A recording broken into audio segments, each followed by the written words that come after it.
Halo semuanya, selamat datang di channel yang tidak layak untuk dihina ini. Sebelum kita mulai, atur posisi santainya, seruput kopinya, dan mari kita berkhayal.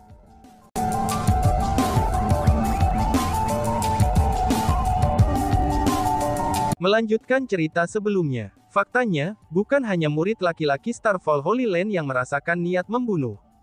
Semua orang dari generasi muda yang hadir merasakan niat membunuh si ratu. Pada saat itu, mereka semua berkeringat dingin. Mereka akhirnya menyadari, bahwa bukan hanya Chu Feng yang tiran. Roh dunianya bahkan lebih tirani dari si Chu Feng. Dengan demikian, tidak ada yang berani mengatakan sepatah kata pun. Lagi pula, tidak ada dari mereka yang mau mengundang masalah pada diri mereka sendiri. Itu bukan karena mereka pengecut. Alih-alih takut, roh dunia dari Asura Spirit World ini telah membawa kepada mereka rasa bahaya, yang belum pernah mereka rasakan sebelumnya. Selain itu, dunia roh Asura adalah legenda dalam dirinya sendiri. Dengan demikian, mereka merasa takut terhadap si ratu dari dasar hati mereka. Setelah itu, murid laki-laki Starfall Holy Land menjadi diam, dan si ratu tidak terus melihat lebih jauh ke dalam masalah ini. Itu bukan karena ratu-ratu merasa beramal. Namun sebaliknya, dia hanya tidak berminat untuk repot-repot dengan hal semacam ini. Pada saat ini, si ratu sedang berdiri di pintu masuk situs warisan ke-9. Dia tanpa bergerak menatap pintu masuk yang telah menghilang. Jika seseorang melihat wajah si ratu secara langsung, mereka akan menemukan bahwa sepasang mata yang indah tidak hanya berisi kekhawatiran, tetapi ada juga tetesan air mata yang berkilau. Selain itu, apakah Chu Feng benar-benar mati? Tidak, Chu Feng secara alami masih hidup. Pilihan Chu Feng adalah yang benar. Alasan untuk itu adalah, karena Chu Feng tidak terjebak dalam bahaya. Sebagai gantinya, dia telah memasuki istana. Tidak hanya istana ini didekorasi dengan sangat elegan, tetapi juga penuh dengan harta. Harta yang mempesona memenuhi pandangan Chu Feng, dan ada segala macam harta di sini. Misalnya seperti gunung kecil, dan mereka menumpuk di pusat istana. Bahkan ada 100 persenjataan abadi yang berharga di sini. Selain itu, semuanya berkualitas luar biasa. Mereka semua persenjataan immortal berkualitas tinggi, dan sudah jelas bukan sesuatu yang bisa dibandingkan dengan persenjataan abadi biasa. Di depan persenjataan immortal ini, jangankan persenjataan abadi Chu Feng yang diperoleh dari Villa Persenjataan Abadi, praktis semua persenjataan abadi yang dimiliki Villa Persenjataan Immortal tidak dapat dibandingkan dengan mereka. Kualitas terbaik, ini adalah persenjataan abadi yang benar-benar berkualitas. Meskipun hanya ada 100 persenjataan immortal seperti itu, rapi nilainya sangat melebihi 1000 persenjataan abadi di dalam Villa Persenjataan Abadi. Ini terutama berlaku untuk busur hijau tertentu di antara tumpukan persenjataan abadi. Busur hijau itu hanyalah persenjataan abadi terbaik yang pernah dilihat Chu Feng. Bahkan Villa Persenjataan Abadi tidak memiliki persenjataan abadi yang bisa menyamai kualitas busur itu. Bahkan di antara tumpukan persenjataan immortal berkualitas tinggi, busur itu secara nyata lebih unggul. Itu hanya mirip dengan raja di antara persenjataan abadi. Namun, hal yang paling menarik perhatian Chu Feng saat ini sebenarnya adalah, batu nisan yang terletak jauh di dalam istana. 3 kata di batu nisan itu sangat menarik perhatian Chu Feng. Mereka adalah, makam pemanah yang agung. Sebenarnya, Chu Feng sudah lama mencurigai tempat ini sebagai sisa-sisa peninggalan si Archer Agung. Setelah semua, tempat yang ditunjukkan oleh peta yang Chu Feng peroleh adalah tempat ini. Selain itu, peta yang Chu Feng peroleh juga berguna ketika dia menguraikan gerbang kehidupan. Ketika Chu Feng menemukan bahwa tempat ini benar-benar makam pemanah agung, Chu Feng pun merasa sangat bersemangat.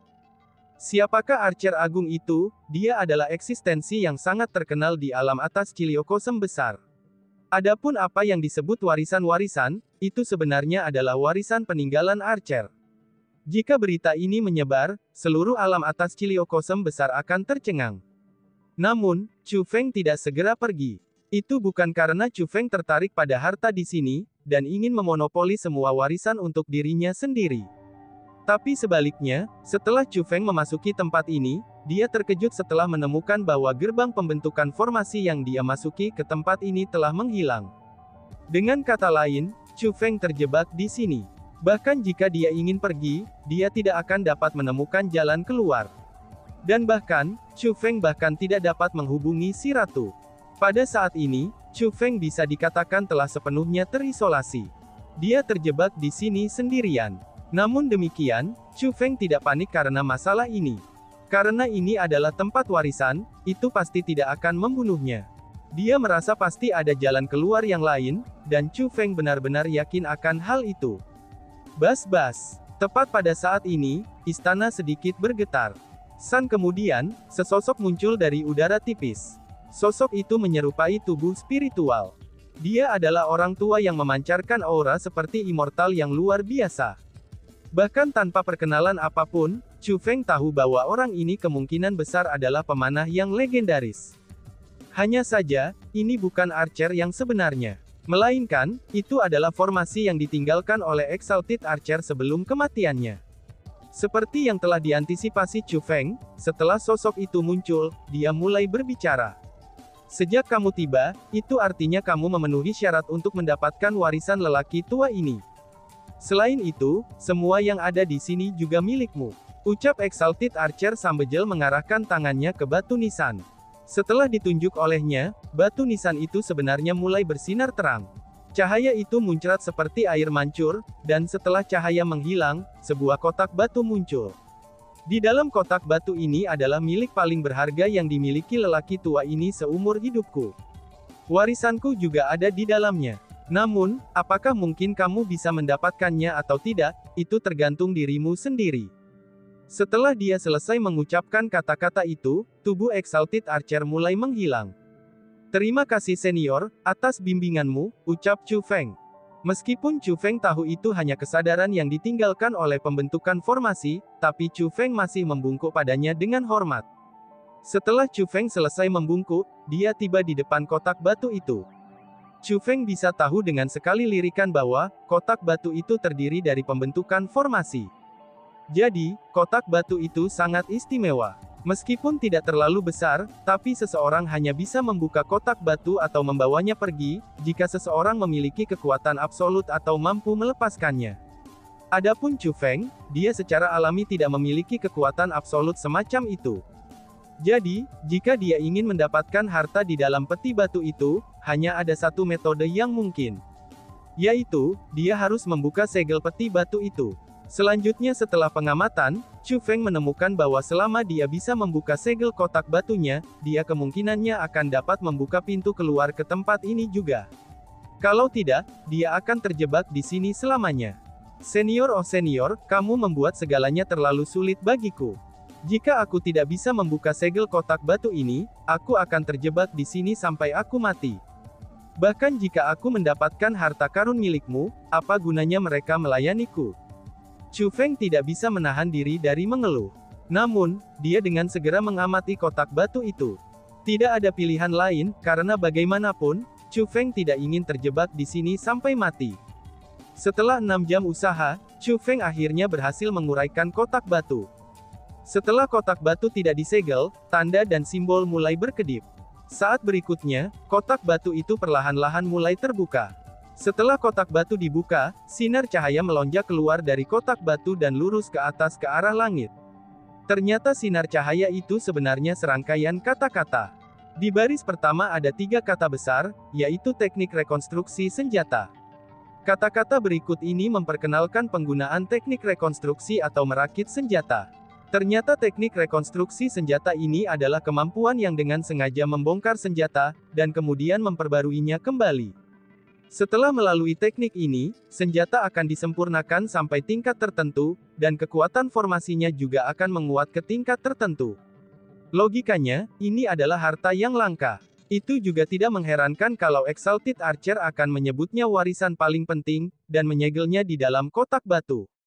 Selain itu, teknik rekonstruksi senjata ini pasti tidak sesederhana menjadi kemampuan, untuk memperbaiki senjata seseorang dan memperkuat kekuatan formasi seseorang. Chu Feng terkejut setelah menemukan bahwa, setelah membongkar senjata, ia akan dapat menggunakan bagan penyempurnaan senjata semua kesetaraan pada saat yang sama dengan teknik rekonstruksi senjata. Dengan kata lain, jika Chu Feng merekonstruksi senjata dengan menggunakan kedua teknik rekonstruksi senjata dan bagan penyempurnaan senjata semua equilibrium, tidak hanya kekuatan formasi Chu Feng akan meningkat, tetapi ia juga akan mendapatkan pemahaman bela diri yang akan memungkinkannya untuk meningkatkan kultivasinya.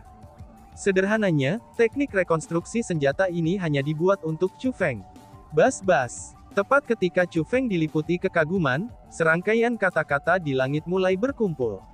Pada akhirnya, mereka membentuk sinar cahaya yang melesat langsung ke kepala Chu Feng, dan berasimilasi dengan pikiran dan tubuh Chu Feng. Ternyata warisan itu langsung masuk ke tubuh Chu Feng, dan itu langsung diakuisisi oleh Chu Feng. Lebih jauh lagi, warisan ini tidak dapat disampaikan melalui kata-kata, sehingga tidak mungkin untuk diberikan kepada orang lain.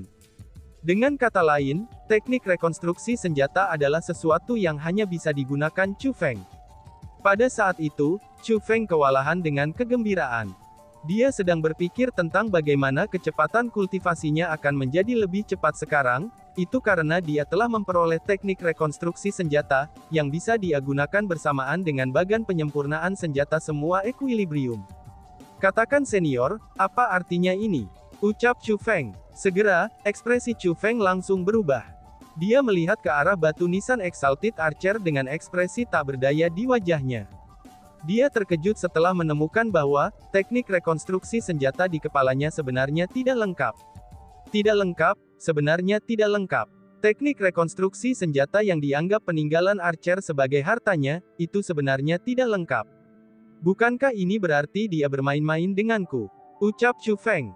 Chu Feng segera merasakan garis-garis hitam mengalir di kepalanya, dan dia merasakan banyak kedengkian.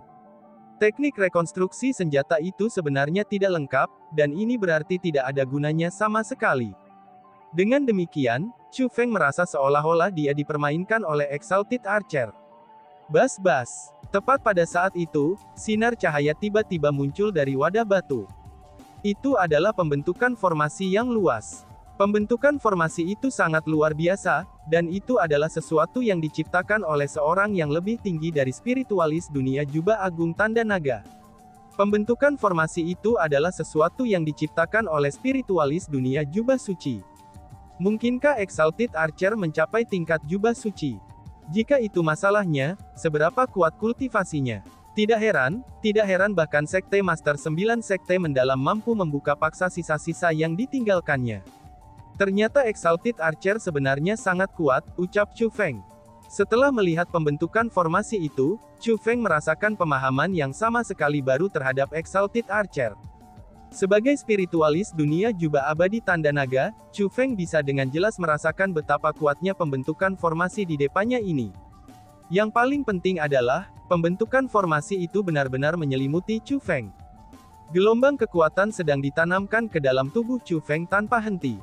Gelombang itu tidak hanya berisi kekuatan spiritual, tapi mereka juga mengandung segala macam misteri dan kedalaman tentang teknik formasi. Ketika situasi seperti itu terjadi, Chu Feng buru-buru duduk bersila, dan mulai dengan sungguh-sungguh mengalami semua yang terjadi di sekitarnya. Chu Feng tahu sejak saat pembentukan formasi muncul, yaitu bahwa Exalted Archer tidak mempermainkannya. Ternyata yang disebut Weaponry Reconstruction Technique itu bukanlah warisan yang sebenarnya. Dan warisan sebenarnya adalah pembentukan formasi itu. Pembentukan formasi itu akan memberikan warisan yang sebenarnya pada Chu Feng. Benar saja, kekuatan yang terkandung dalam formasi itu melampaui imajinasi Chu Feng. Dari pembentukan formasi itu, Chu Feng benar-benar berhasil mencapai pemahaman yang cukup untuk menerobos ke spiritualis dunia Jubah Suci. Setelah merasakan kesempatan untuk membuat terobosan, Chu Feng segera mulai mencoba untuk melakukan terobosan. Aku tidak peduli siapa kamu. Namun, tolong masukkan kontrak denganku, dan izinkan aku datang ke duniamu. Tepat pada saat Chu Feng fokus membuat terobosannya, sebuah suara tiba-tiba memasuki telinganya. Suara yang tiba-tiba itu mengejutkan Chu Feng, dan dia pun buru-buru bertanya. Siapa kamu? Tanya Chu Feng. Itu adalah suara wanita, dan suara yang sangat manis itu terdengar sangat kuat. Dia jelas-jelas meminta Chu Feng dan memohon, tetapi Chu Feng merasa dari suaranya sangat kuat. Aku dari dunia roh Asura. Aku ingin mengikutimu. Suara perempuan yang terdengar manis namun kuat itu terdengar sekali lagi. Itu kamu. Orang yang memanggilku terakhir kali adalah kamu. Seru Chu Feng yang merasa terkejut. Ketika dia berhasil melakukan terobosan ke spiritualis dunia jubah abadi tanda naga, dia merasakan panggilan dari roh dunia. Hanya saja, itu terasa sangat tidak jelas waktu itu. Chu Feng tidak dapat memastikan kekuatan dan jenis kelamjen dari roh dunia itu. Namun sekarang, kali ini berbeda. Saat mereka berdua terus berkomunikasi, Chu Feng dapat memastikan bahwa orang yang memanggilnya adalah perempuan. Yang paling penting adalah, auranya sangat kuat. Dia bukanlah seorang Dharana abadi sejati. Tapi sebaliknya, dia adalah seorang Dharana abadi surgawi. Orang ini yang memanggil Chu Feng dan ingin menjadi roh dunia Chu Feng, setidaknya adalah keberadaan tingkat surgawi abadi. Itu aku. Silakan masukkan kontrak denganku, dan izinkan aku untuk mengikutimu. Suara wanita itu terdengar lagi. Kekuatanmu jauh melebihi kekuatanku. Mengapa kamu ingin mengikutiku? Bagaimana kamu menemukanku? Bagaimana mungkin kamu menghubungiku? Aku belum pernah mencoba menghubungimu sebelumnya, tanya Chu Feng. Chu Feng dipenuhi dengan kebingungan, dan mulai mengajukan banyak pertanyaan. Namun, pertanyaan Chu Feng tidak dijawab. Suara itu telah menghilang. Tidak peduli bagaimana Chu Feng terus bertanya, dia tidak pernah menjawabnya. Segera, auranya juga menghilang, dan benar-benar menghilang. Itu seolah-olah dia belum pernah muncul sebelumnya. Koneksi denganku telah terputus. Apa yang sebenarnya terjadi? Pikir Chu Feng. Chu Feng membuka matanya pada saat itu, dan kebingungan memenuhi matanya. Chu Feng merasa masalah ini sangat aneh dan mencurigakan, dan dia merasa ini bukan kebetulan. Tapi sebaliknya, pasti ada alasan untuk semua ini.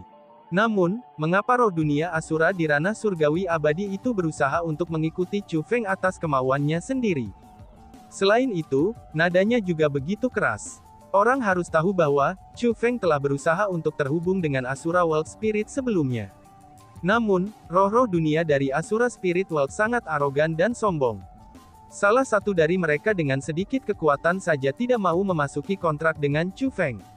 Dengan demikian, sangat mencurigakan bahwa roh dunia dengan kekuatan yang jauh lebih tinggi daripada Chu Feng, itu akan berusaha untuk menandatangani kontrak dengannya atas kemauannya sendiri. Dan tiba-tiba saja bersambung. Sekian dan terima kasih banyak. Bye-bye.